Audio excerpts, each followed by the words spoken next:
Social Equity and Community, and with and on behalf of Vice President and University Chaplain, Dr. Charles Howard, our directors, Nicole Malloy and Scott Filkin, our extraordinary program coordinator, Mercedes Lee, and all of our social equity and community fellows, we welcome you here.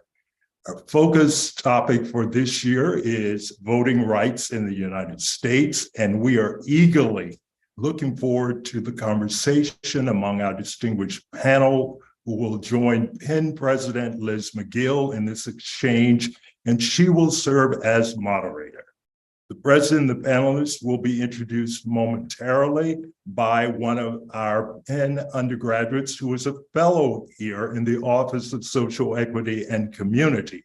But first, this.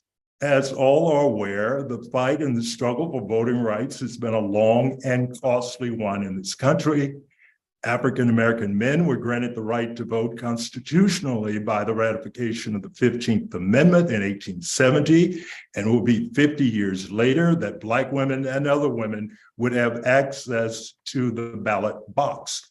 But it would be 45 years after that that the 1965 Voting Rights Act was passed. But in 2013, the Supreme Court of the United States struck down one of its key and critical provisions. While the panelists will discuss all of that to our great learning, I'm sure, I want to bring my concluding comments before I introduce our student to what this has meant at Penn, in particular among our students. Each spring break, a cohort of Penn students under the leadership and auspices of the African American Resource Center, the Greenfield Intercultural Center, and Penn Hillel head down south to some of the sites of the civil rights movement. And one of the most moving points on that journey is in Selma, Alabama, where we all are aware there was the great and amazing struggle and courage of those on the Edmund Pettus Bridge. It's always a sobering moment, and for 25 years, Ben has been there in the same month that the great struggle occurred, including Bloody Sunday. 58 years ago, just the other day, we commemorated the crossing of the Edmund Pettus Bridge. And now we're at the point in our country where these issues of voting rights have become even more critical after state has passed legislation that has restricted the right to vote, especially for Black, brown citizens, as well as students and citizens who are differently able. Now I'm going to have the pleasure of introducing our student, Alec Davis, who is a graduating Penn senior. She is one of the fellows in our office, and she formerly served as the president of the Black Free Law Association at the University of Pennsylvania. And with that, I ask you, Alec, to take it from here. Thank you, Reverend Gibson. I am pleased to represent the student fellows from the Office of Social Equity and Community at today's forum. As a student, as an aspiring attorney, and as a voter who cares deeply about issues of access and representation in our society, I am very eager to hear the perspectives of today's distinguished panelists on the topic of voting rights in America. It is my great pleasure to introduce our speakers. Please note that more detailed bios are available on the event registration page. Yvonne Espinoza-Madrigal is the Executive Director of Lawyers for Civil Rights, an organization founded at the request of President John F. Kennedy in the 1960s at the height of the Civil Rights Movement. He has filed and won dozens of life-changing and law-changing cases on a wide range of civil rights issues, including immigrants' rights and LGBT HIV equality. Boston Magazine has featured him as one of Boston's 100 most influential people, and Massachusetts Lawyers Weekly recently named him Lawyer of the Year. A member of Penn's College of Arts and Sciences class of 2001, He graduated from the NYU School of Law. Next, we have Lisa Fairfax, a presidential professor and co-director of the Institute for Law and Economics at the University of Pennsylvania Carey Law School. Professor Fairfax's scholarship focuses on corporate law and governance, board composition and diversity, shareholder engagement and activism, and corporate engagement around environmental, social, and governance, or ESG, matters.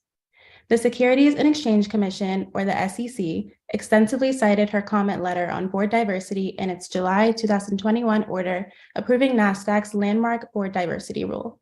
She graduated from Harvard College and Harvard Law School. We also have Michael Jones-Correa here with us today, who is the President's Distinguished Professor of Political Science and Chair of the Department of Political Science at the University of Pennsylvania. He is also the former and founding director of Penn Center for the Study of Ethnicity, Race, and Immigration. He has worked and published extensively on immigrant political mobilization and was co-principal investigator of the 2006 Latino National Survey, as well as the 2012 and 2016 Latino Immigrant National Election Study. He currently serves as chair of the Board of Trustees of the Russell Sage Foundation and received his PhD at Princeton. Finally, we have Liz Theoharis, co-chair of the Poor People's Campaign, a national call for moral revival, and director of the Carey Center for Religions, Rights, and Social Justice at Union Theological Seminary in New York City. The Reverend Dr. Theoharis is an ordained minister in the Presbyterian Church. In 2021, she was awarded the 30th Annual Freedom Award by the National Civil Rights Museum, along with the Reverend Dr. William Barber II, for their work with the Poor People's Campaign. In 2018, she was named one of the Political 50 Thinkers, Doers, and Visionaries whose ideas are driving politics. A member of Penn's College of Arts and Sciences class of 1998, she earned her Master of Divinity and PhD from Union. Thanks to all of you distinguished Penn faculty and alumni for taking time out of your very demanding schedules to be with us today. And now for our moderator, Elizabeth McGill, the 9th president of the University of Pennsylvania. President Liz McGill came to Penn after becoming the first woman to serve as executive vice president and provost at the University of Virginia, and prior to that, as the Richard E. Lang Professor and Dean of Stanford Law School. Before joining Stanford, she was on the faculty at the University of Virginia School of Law for 15 years. A distinguished scholar and teacher of administrative and constitutional law, McGill is a fellow of the American Academy of Arts and Sciences and a member of the American Law Institute. Prior to her career in higher education, McGill acquired experience working in politics and at the U.S. Supreme Court, where she clerked for the late Supreme Court Justice Ruth Bader Ginsburg. President McGill, thank you so much for being such an important part of today's forum. We truly appreciate having you here to lead this discussion. Over to you. Thank you so much, Alec, for the lovely introduction and the warm welcome. And I'm anxious to talk. I bet we all are anxious to talk to you after this panel because you are the future. So after this panel is over, maybe we can pick your brain about what you think your generation will be doing to work on these incredibly important issues. I'm also thankful to Reverend Gibson, who welcomed us and who has been a big part of the team that pulled this event together. And I would especially like to thank our Vice President of Social Equity and Community, our University Chaplain, the Reverend Chaz Howard, for today's event and all of the work that he and his team do on behalf of our Penn community every single day. This is a timely and very needed conversation to be having here at Penn and on campuses and communities around the country. The number of bills and proposed legislation that attempt to control and thereby limit voting has grown notably in recent years. It's only right that here in Philadelphia, the cradle of liberty, we would want to confront this fundamental question about voting rights present and future. On our own Penn campus, lots of people have worked to expand voter participation among our students in particular through Penn Leads the Vote. This is a student-led nonpartisan voter engagement organization, and it will celebrate 2 decades of service next year. One of the ways that group is so effective is they develop their own data-driven campus action plan to increase campus-wide voter engagement. And as a result, Penn has been recognized in the honor roll of the most engaged campuses for student voting by Civic Nation, a nonprofit organization that works to increase equity and inclusiveness across the United States. Since we are so committed to voting as a civic duty and a civic virtue at Penn, I'm going to take a brief moment for a public service announcement for all of you on this call. In case you're wondering, there are 54 days remaining until your next opportunity to exercise the franchise when the Pennsylvania primary occurs on May 16th. So if it's not already on your calendar, put it on your calendar. And I assure you that Penn Leads the Vote will be reminding you repeatedly before that primary as well as the day of. So let's turn to this exceptional group of panelists who Alec so wonderfully introduced. I thought I would begin by asking each of the panelists one question that comes out of the work and expertise they bring to this conversation, follow up then with broader questions for the whole panel that I expect will provoke some lively conversation among the panel and therefore learning for all of us, and then one final question for each of them. So I'll start in moving through our panel alphabetically. And so I'll start with you, Mr. Espinoza-Madrigal. Rah on being a Penn graduate of 2001, and NYU is a wonderful law school.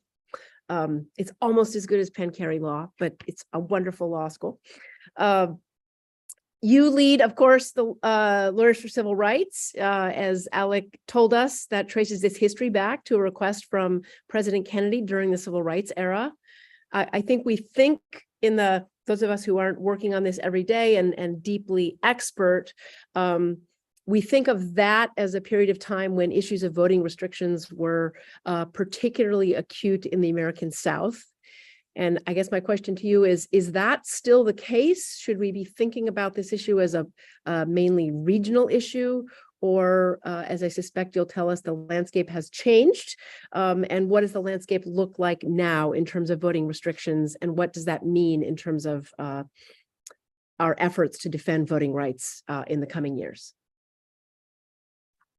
Thank you, President McGill. It's an honor and a pleasure to be here with you and with such distinguished panelists. And I love Penn Law. I presented a few years ago in some of my work at Penn and loved meeting some of the students. And it's always a pleasure to be back on campus, even if it's virtually. The question you pose is a particularly interesting one as we think through what is happening in the voting rights and election landscape.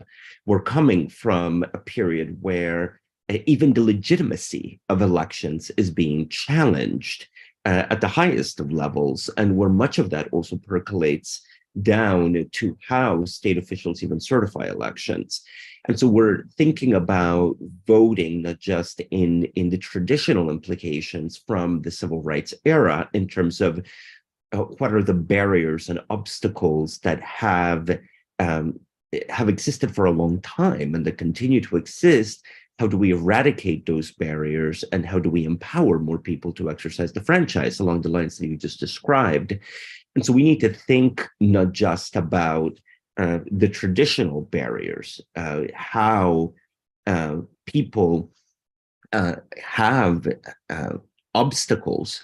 And here I'm thinking even people who can't take the day off to go to vote, or who don't have a polling site near where they live and where they have to travel a long distance to be able to do that. And so thinking through the burden that is presented on ordinary Americans, and then we extrapolate from that how that burden becomes even more amplified for low-income people and for people of color. And for immigrants, for example, who are exercising the franchise, but who can't cast a ballot in a language that they understand. And so we need to be thinking about all of these issues, and these issues are not unique to any particular region in the country. These issues are happening in the South, they're happening in the North, they're happening in the East, they're happening in the West. And we need to think through how do we modernize and frankly, democratize more access to the ballot, and how we do that, not just across the country, region by region, but also think through interventions that could be done locally and at the state level to facilitate that, because it's not only up to the feds and it's not only up to the Voting Rights Act. Thank you so much.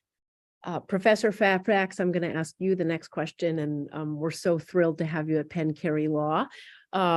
You are an expert, as Alec told us, in corporate law and governance, and also engagement around ESG, as she said.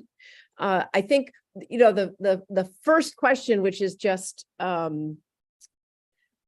why is a corporate law person thinking about voting? That's the question. I think we don't typically think of corporations as having all that much to do with voting rights, but I think we're probably not paying close enough attention. So illuminate for us the relationship between your study of corporate governance and voting rights. And I know we'd love to hear. President McGill, thank you so much for having me. I thank to Reverend Gibson and the others who organized this for actually thinking about corporations. Some people may be looking at this panel and thinking, which one does not belong? But I will tell you, corporations absolutely belong in this discussion. First, it's not a discussion that only impacts one region. I absolutely agree with that. One tracker of voter suppression bills found 245 voter suppression bills. That's almost 5 for each state. And that includes Pennsylvania in that count. So that is a huge number and suggests a national trend rather than a regional one.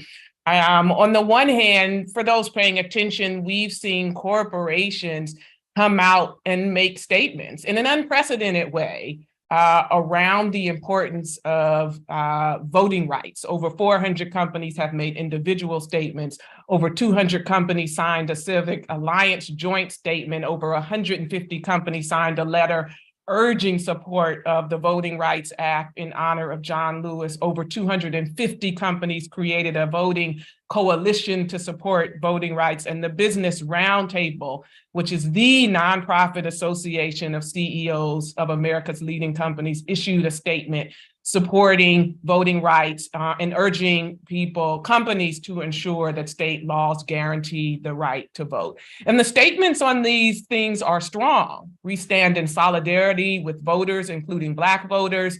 We believe all elections should be accessible. We stand against any efforts to suppress voting, and they reflect, importantly, a commitment to advocacy. It's urgent that businesses across the country take a stand. We urge all senators, regardless of party, to stand on the right side of history, right? We urge all elected officials to commit bipartisan efforts to provide greater access to voting. So you're seeing this, and the question is, first, why are we seeing it? Why should we be thinking about corporations? I will say, in short, we're seeing it because corporations recognize what we all know. Voting is essential to democracy, and actually a strong democracy is essential to a strong economy and to strong, businesses. So it is all linked, this question about voting. I'll just say one other thing, which is a connected point about why the corporation, why my scholarship in particular is important. And it's really because of the reality that corporations are deeply embedded in the political process, and they always have been. 3 things. Corporations actively and closely monitor the political landscape in the communities in which they operate. And it's not just about watching. Corporations are actively involved in the political decision-making process. What do I mean by that? One anecdote, Georgia legislatures acknowledged that they had spoken directly with corporate representatives numerous times throughout the legislative process when they were thinking about that Georgia bill. And these are not just one-offs. You hear corporations unapologetically talking about their historical, their current, and their commitment to remain involved in the political process because they believe it's important not just to their business interests, but to the interests of the broader economy. And finally, we all know corporations actively support legislators and by extension, their legislative agenda. This support comes in a variety of different ways, but you know I'm talking about the money, right? Financial support at the federal level and increasingly at the local and state level, including funding of state attorneys generals with clear agendas. After Citizens United, barriers were removed and corporate political spending walked right through, right? And we're seeing at least two trends that I think are notable. Corporations are using money from corporate treasury to support state officials, well-known state officials. And they're doing this in a variety of different ways through nonprofit organizations, trade organizations, tax-exempt organizations. We are seeing that. And the other thing that we're seeing absolutely is that corporate spending in these ways has mushroomed in ways that lots of people think is out of control. Billions of dollars pouring into our election process, courtesy of the public corporation. And in many, many instances, public corporations are the top financial contributor to high-profile state officials. The top financial contributor to high-profile, actually, trade associations that actually aren't even focused on individuals, but rather are focused on agendas and issues. The corporation is deeply embedded in the political process. And if you aren't paying attention to what corporations are doing in this process, you are missing a big piece of the puzzle and a big piece of how we address some of these important issues. Thanks so much, Professor Fairfax. My question is definitely answered why a corporate law specialist is here with us today. That's fantastically helpful. Professor Jones-Correa, let me ask you just to call upon your expertise in having a very deep understanding of how these issues of barriers to voting and voting more generally play out in localities. Has voting become more difficult, and for which populations has it become more difficult? What are the kind of most common ways that these populations are being challenged in their exercise of voting rights today? Again, I just want to echo, thank you so much for providing this opportunity for us to engage in conversation, and to all of you who helped organize this. The US has a long history of suppression of the vote, whether it's through singling out property holders, or limiting voting to white people only, or to men only, and then using a set of restrictions that are more neutral on their face, but which have very unequal effects. So whether it's literacy tests or poll taxes, there are any number of ways in which these instruments have been used to limit people's right to vote, citizens' right to vote. So this has been once again accelerating across states, in part due to the Shelby versus Holder decision in 2013, which struck down sections 4 of the Voting Rights Act, and then sort of as a result, also Section 5, the pre-clearance section as well. So with these sections of the Voting Rights Act struck down by the Supreme Court, a number of states have taken advantage to move ahead again with passing laws, which have been mentioned by other panelists, that on the face of it, again, look neutral, but have very unequal effects. So this has been everything from, say, laws on felony disenfranchisement. So there are about 25 states which still restrict the rights of ex-prisoners. Laws which purge voters from the voting rolls. There are attempts to try and coordinate voter registration across states. So 26 states are members of this Electronic Information Registration Center, ERIC, which coordinates voter registration and voter rolls. But 24 states are not, and increasingly states are dropping out of that effort. Attempts to limit the place and time for voter registration. 22 states have automatic voter registration, but 28 states don't. So the more difficult voter registration is, the more barriers there are. Of course, the fewer people who register and fewer people who vote.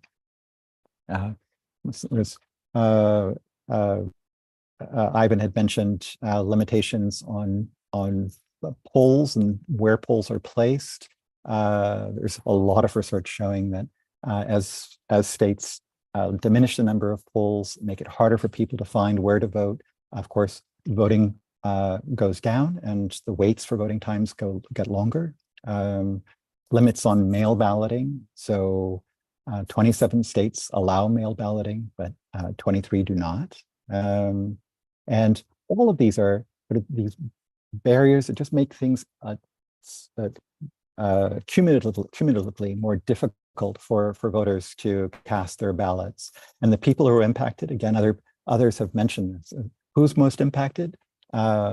So both very young and very old voters, people who are less likely to have voter IDs, young and working class voters, people who are more likely to move around and so have to re-register or register when they're trying to cast their ballots. Minority voters, people who are working multiple jobs, people who are single parenting, who don't have the time, and immigrant and language minority citizens, not just immigrants, but also Native Americans.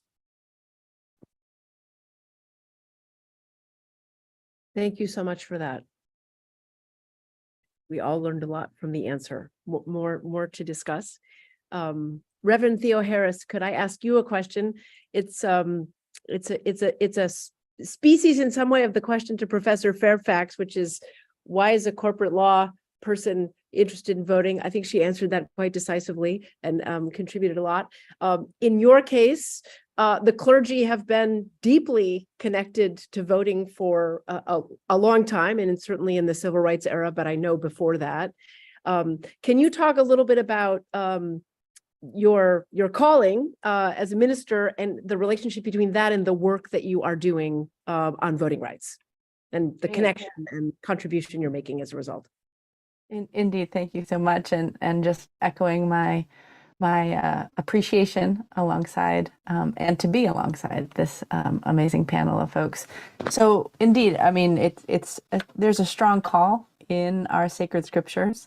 In fact, rabbis have told me that the word for voice and vote, kol, are basically the same, and you know, it calls us to make sure that we're engaging in every way, but including and especially in terms of making our voices and our needs and our demands heard at the polls, and encouraging everyone in society, and especially as the faith leader, those in our congregations and our communities, to you know, take up the power of our vote and really make this democracy ours.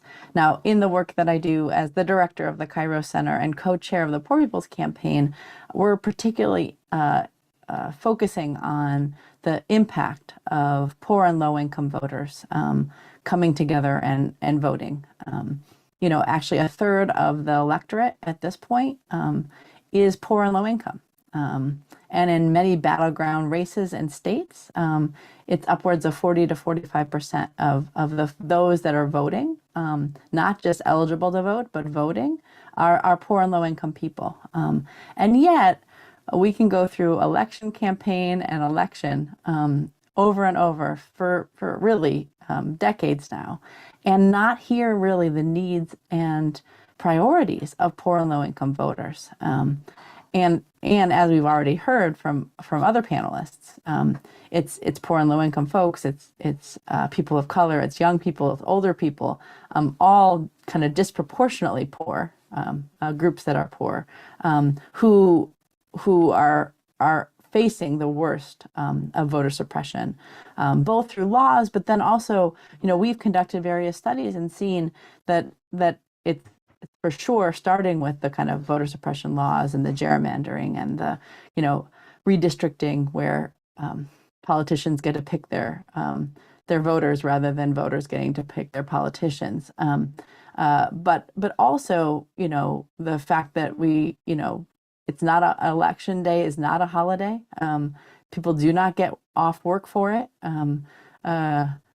The fact that there's hard transportation issues in many communities, especially poor and rural communities, and then the fact that folks are not talking about these issues. So what we have wanted to do is kind of build up that power, enliven and enlarge the electorate of poor and low income voters, both by advocating for voting rights, protecting and expanding voting rights, in fact, and as well as, inspiring and empowering poor and low income people, and especially many of us that are clergy, empowering poor and low income congregants to have a voice in this democracy, and to fight for the democracy and defend it, because right now it's a pretty impoverished one, where we are seeing, these attacks, as we've heard already. Thanks so much for that. I now have a series of questions I was going to put to the whole panel, and Reverend Theoharis, your work on behalf of poor and low income voters and congregants makes me want to start with this question, which is regular voting is definitely correlated with certain groups. Right, we have subpopulations or populations that vote with more regularity than others. They tend, I think, if I have my data correct, unsurprisingly to be correlated and consistent with what many of you are saying, with factors like class, educational achievement, age, and I guess I'm wondering, I want to put to the panel, maybe I'll go to you first, Reverend Theoharis, since you're thinking about a particular population, which are the groups that have the lowest participation rates, and what can we do to increase the participation rates? You can talk a little bit more about the work you're doing, and then we can turn it over to other panelists. So I think this is a problem across the country, and as you said, across various populations. But it is also true that voter participation rates are lower amongst poor and low income people, and that's again because of voter suppression and because of other kind of barriers to voting. But it's also because folks don't think that they can make a difference. Folks will talk about, how the kind of elections are rigged, or this democracy doesn't really work for, regular people. And in many communities, I'll connect with young low-wage workers or even older folk that are without healthcare, who do not believe that politicians really have their interests at heart. And they're not the big donors to those elections. But what we've also seen is that in states across the country, if just a small percentage of poor and low income voters were to come together with voters of other diversities, that we could actually change the whole kind of entire political landscape. In a state like Florida, if we look at there's a lot going on in Florida right now. But if we look at the last couple of elections, especially presidential ones, the margin of victory for more extremist candidates has been very, very low. And that actually, if just 4% more of poor and low income voters were to vote for candidates that talked about living wages and voter protection, that would shift the entire political calculus. And there's 12 to 15 to 16 to 20 states where less than 20% of poor and low income voters turning out and making their voices and votes heard and counted can shift the entire landscape. And so I think we would do well to then be able to spread this knowledge to folks across the country of that the votes of poor and low income people matter, that our votes across the board from our various diversities matter, and that things are the way they are, not because they have to be this way, but actually we can put into office candidates who are about uplifting this democracy, strengthening this democracy, and bringing about, you know, economic and political rights for a larger number of people. And so I think, you know, it to me just kind of reminds us that the struggles that people have waged for voting rights throughout history, including the whole Boynton family in Selma, Alabama, and others who are still fighting in Selma and other places today, you know, that similar fights need to be made, and that people are prepared and are making those fights, and that when we fight, you know, to protect this democracy, we can indeed win. Thank you. Do others on the panel want to comment on this question of varying participation rates and what we could do to increase participation rates of groups that systematically have a lower participation rate? President McGill, I can jump in here, and I appreciate what the good Reverend Doctor has laid out, and I particularly appreciate the framework of making a difference, and the sense that your vote doesn't count or doesn't matter is perpetuated by a host of structural issues. For example, in Massachusetts, in progressive blue Massachusetts, we've had to sue Lawyers for Civil Rights, public assistance offices for failing to provide voter registration opportunities for public assistance recipients, for example. And so this, I would say, very deliberate and intentional exclusion of certain elements of the electorate from being able to even just register to vote when they're legally entitled to have those opportunities, let alone other things that happen. When you think about, for example, our office having to deal on election day with phone calls from Black voters who are trying to cast a vote wearing a Black Lives Matter t-shirt or a cap and being told that they can't come into the voting site with that attire. I mean, think about what that does when, in the case of the clients that we represented, it was a mother with her kid going to the ballot and having that kid see the mother being turned away from voting because of an expression of identity. Like, these are the real experiences, the lived experiences of people trying to exercise the franchise, even in progressive Massachusetts. So, as I often say in Boston, we do not have to go to Alabama to talk about these issues of injustice and exclusion. And another phenomenon that has been particularly problematic, that also contributes to this sense of like, your vote is not welcome, you're not appreciated as a voter, is even just a way that the political structure is set up. In many municipalities, including in progressive New England, you have power structures that are focused on at-large voting. And that in many instances dilutes the political power of not just low-income people, but communities of color. We have towns and cities in Massachusetts that are at the cusp or already majority minority that have never elected a person of color, that have remained lily white in school committee, in city council, just because of the structure of diluting the participation of people of color to be able to cast a meaningful vote. And we've gone after these municipalities to change their electoral structure so that we can get people of color into the school board, so that we can get people of color into the city council. And so what, as I mentioned, what the Reverend Doctor lays out about exclusion is something that is very tangible, very concrete.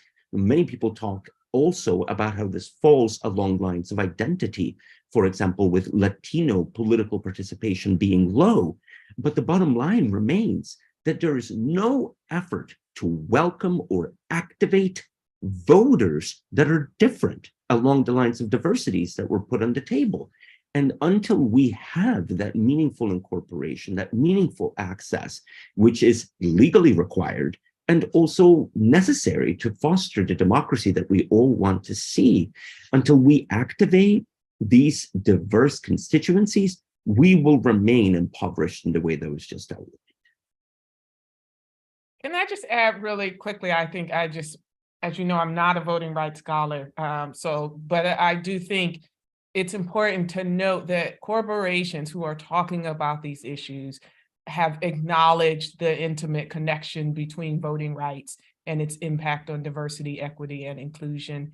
You cannot have a conversation in the United States about voter rights and voting suppression without talking about Black people, without talking about people in communities of color. That's just those conversations are intertwined, and when companies make statements, they acknowledge that fact.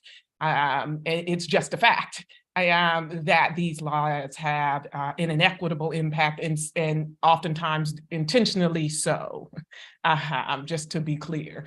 And you talk about what's the one way to make a solution, and I think we have to think about corporations as part of that solution.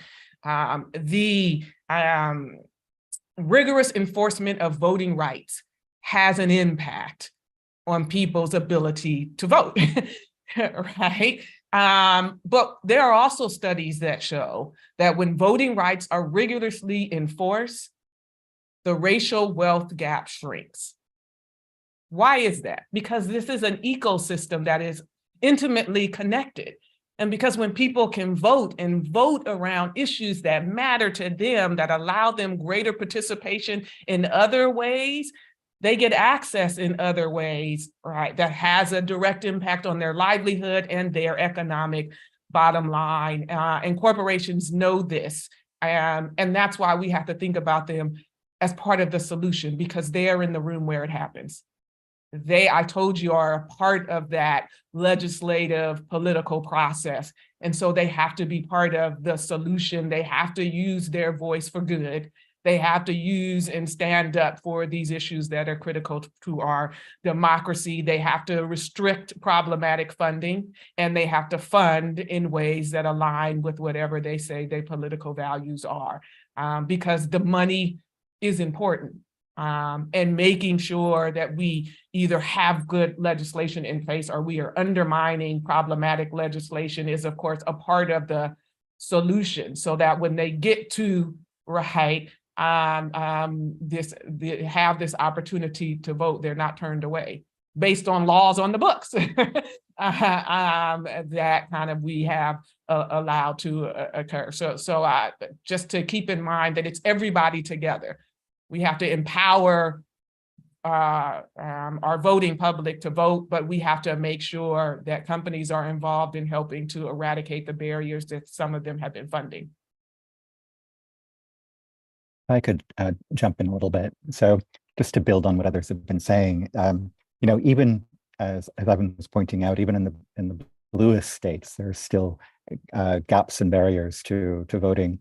But it's also the case that the gap between and among states has been getting wider. That there are states that are moving very concertedly in the direction of restricting voting, and others that are at least holding steady or making it somewhat easier to vote.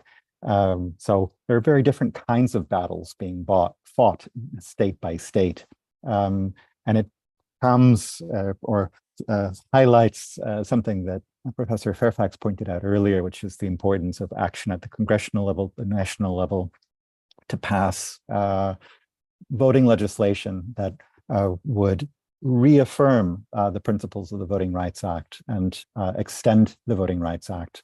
So that's the ruling, and from 2013, the Shelby ruling doesn't stand. So there's still a lot of work to be done on multiple fronts, locally, state, and nationally.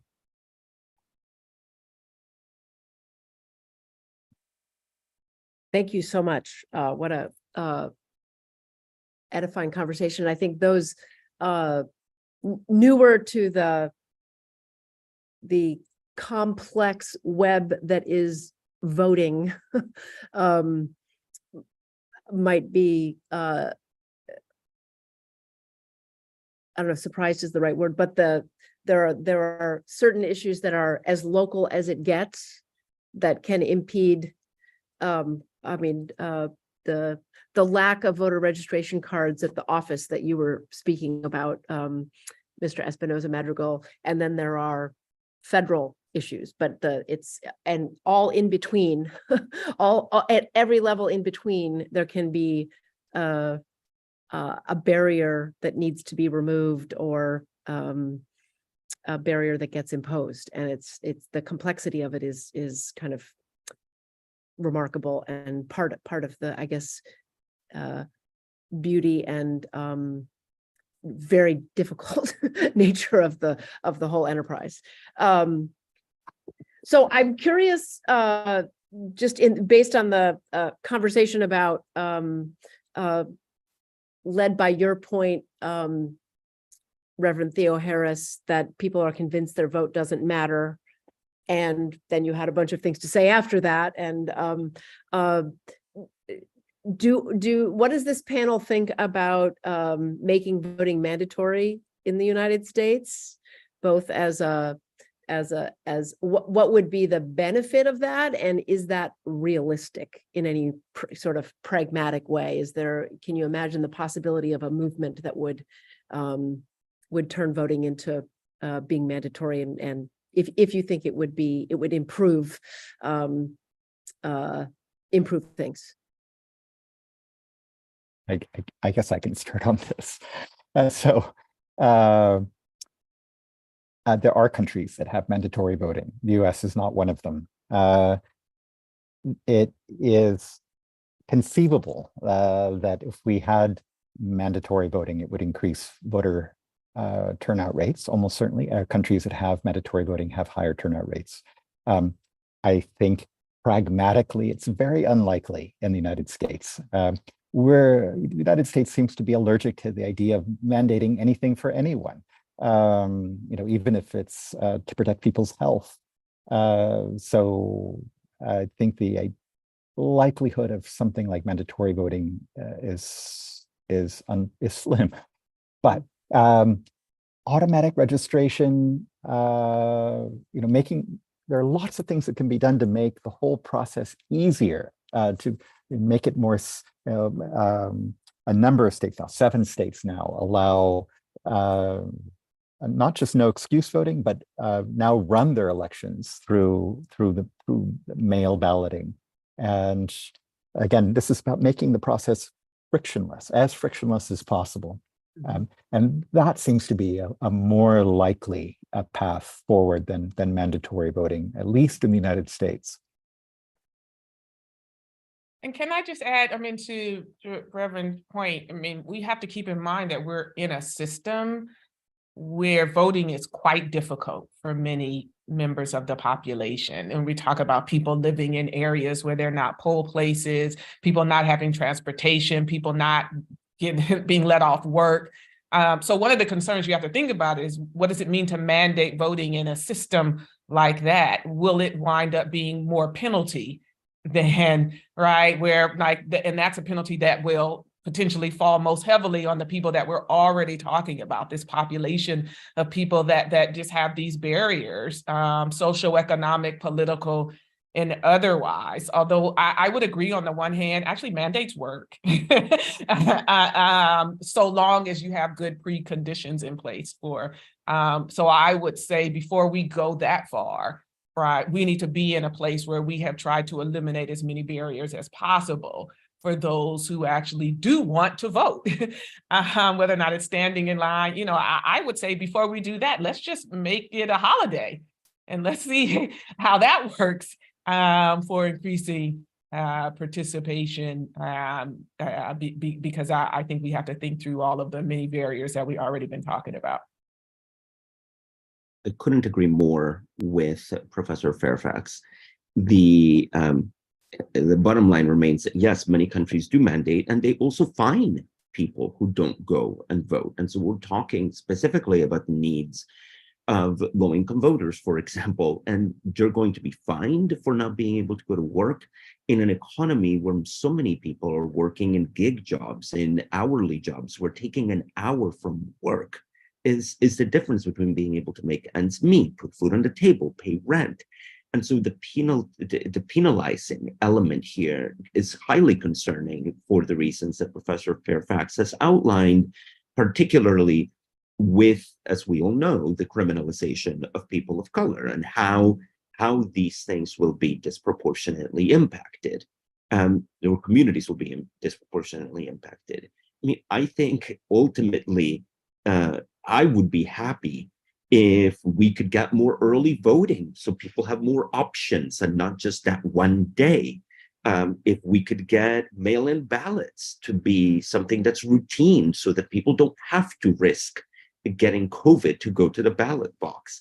I want machines that work. I want lines that are short.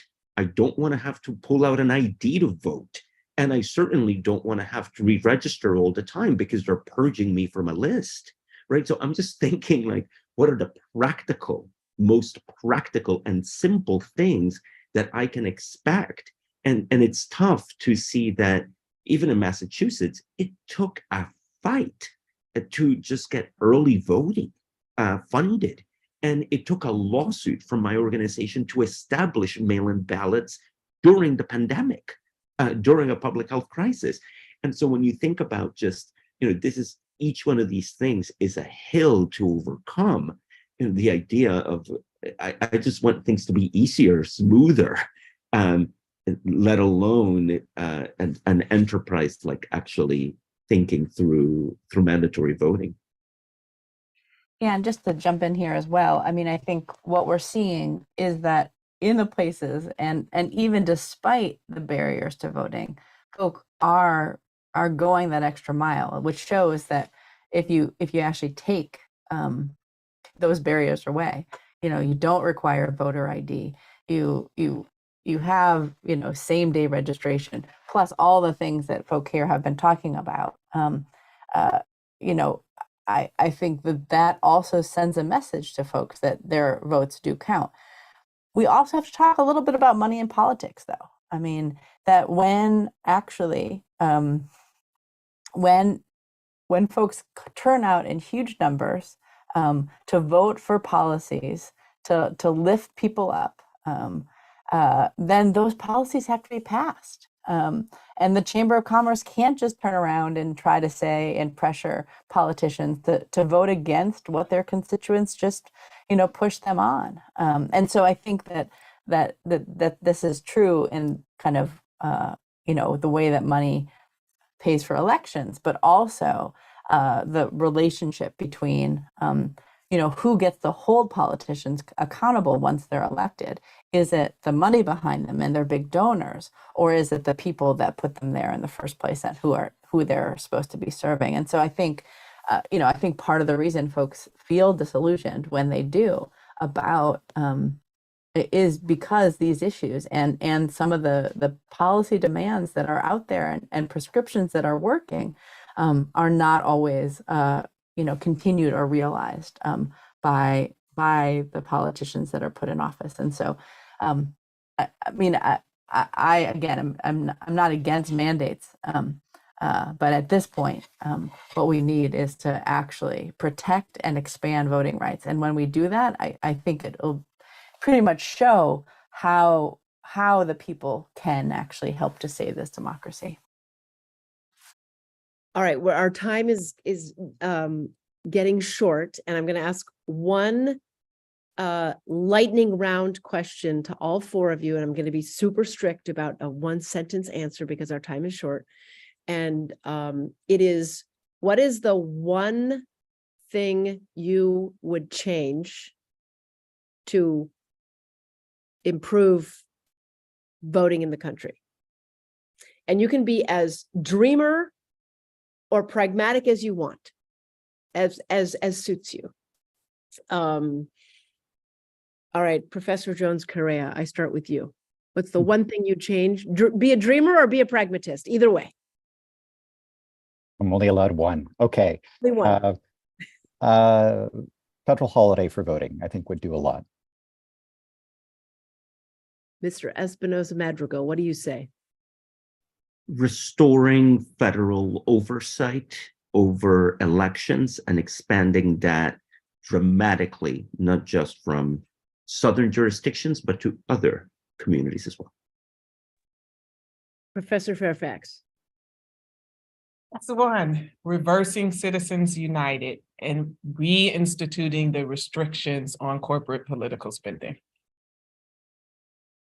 Reverend Theoharis, you're going to get the last word on this one change you'd like to see. Well, I think we need to reinstate all sections of the 1965 Voting Rights Act, and then we have to go farther. Well, I have learned a lot. I was making a list of the things I learned, but if I went through it, we would go past 3 o'clock, which I am determined not to do. I want to thank Reverend Gibson and the fabulous Mercedes Lee, who's kept us all on time here, as well as Ms. Davis and Reverend Howard for being part of creating this really, I think, edifying and illuminating, and also for me, energizing panel. I only regret we couldn't all be in person, but we will do that next time or in the coming months. And I just so appreciate the expertise and contributions to this conversation about the future of democracy. So thank you all, and thanks to the audience members for spending time with us today. And I want to thank you, President McGill, for expertly facilitating and moderating this rich conversation. I'm inspired and I'm fired up, and I'm proud to be associated with you all. Proud to call 2 of you colleagues here at the university, and deeply proud to be fellow alumni with the other 2 panelists here. You all are what makes Penn amazing, and it's no small thing, I think, to have our university president wade into this conversation around voting rights and pushing back on voter suppression. I think it speaks to the kind of leader you are, and the kind of institution this is. And so, again, thank you everybody who made this possible, and look forward to next year. This is our 3rd in our social equity forums. We've had a great series so far, and looking forward to the next one next year. Thank you everybody for tuning in. Take care.